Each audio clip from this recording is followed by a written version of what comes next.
Welcome to The Explainer. Today, we're deconstructing a highly unusual and frankly controversial political ad. This ad does something you almost never see. It's aimed directly at America's military and intelligence communities, not the general public. So what's going on here? Let's dive in and decode this thing. So here's how we're going to tackle this. We're going to peel it back layer by layer. First, we'll look at the ad's direct message to the troops. Then we'll get into the subtext, what's really being said between the lines.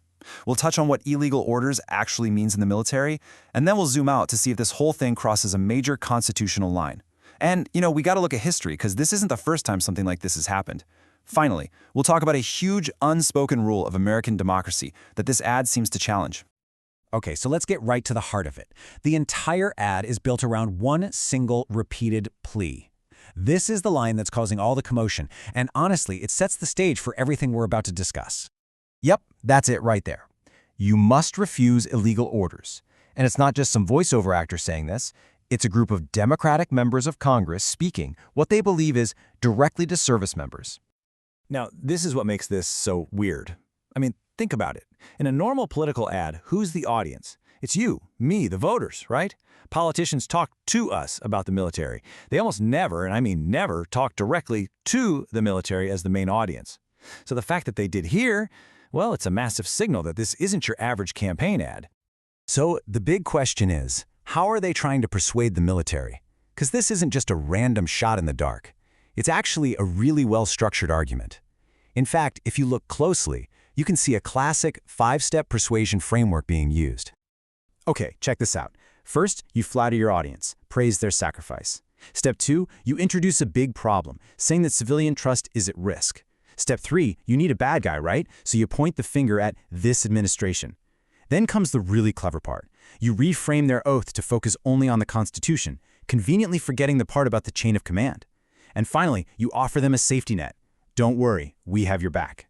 It's a textbook way to build solidarity, create a sense of crisis, and position yourself as the protector. And that reframing of the oath, that's where things get really interesting.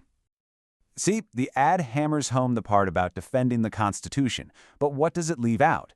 The very next part of the oath, the part that says, "And that I will obey the orders of the President and the orders of the officers appointed over me." That's not a small omission. That's a huge piece of the puzzle being deliberately left out of the frame. So if you boil it all down, if you strip away all the fancy language, the subtext is pretty clear, right? It's essentially, hey troops, if the president gives you an order you think is unconstitutional, you should resist it. And don't worry, we members of Congress will have your back. The whole argument rests on this idea of an illegal order, but what that actually means, well, it's a lot more complicated than the ad makes it sound. Right. So this entire ad is built on that phrase, illegal orders. But what does that actually mean in the real world, according to military law?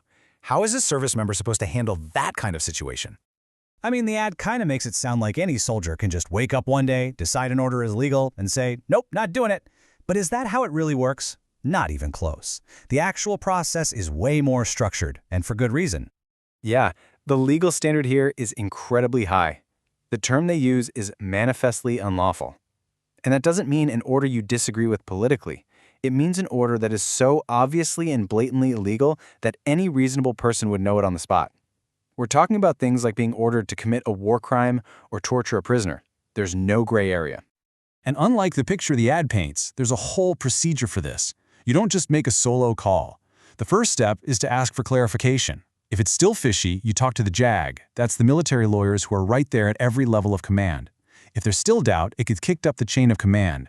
You only get to the point of refusal after the lawyers have confirmed it's unlawful, so the system is specifically designed to take that impossible burden off the individual soldier.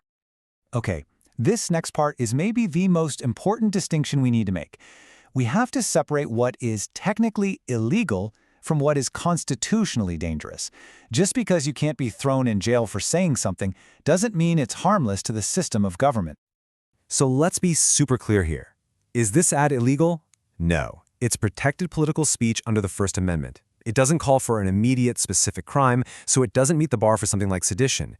But does it cross a major constitutional line?